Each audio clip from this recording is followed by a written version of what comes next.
Hello all! 50 ఏళ్లు దాటాక మోకాళ్ళ నొప్పి రావడం సహజమంటారు. కానీ అది వయస్సు వల్లేనా? చాలా సందర్భాలలో మోకాళ్ళ నొప్పికి కారణం కీళ్ల మధ్య ఉన్న కార్టిలేజ్ నెమ్మదిగా అరిగిపోవడం.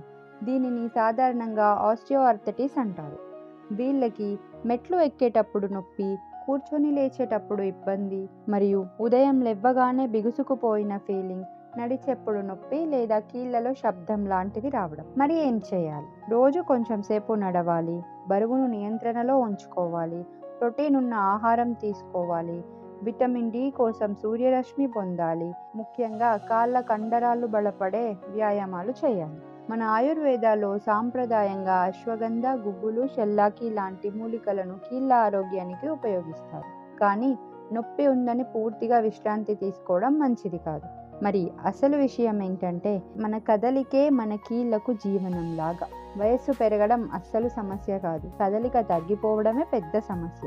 మీ మోకాళ్ళు జీవితాంతం మిమ్మల్ని మోసాయి. ఇప్పుడు వాటిని జాగ్రత్తగా చూసుకునే సమయం వచ్చింది. Thank you.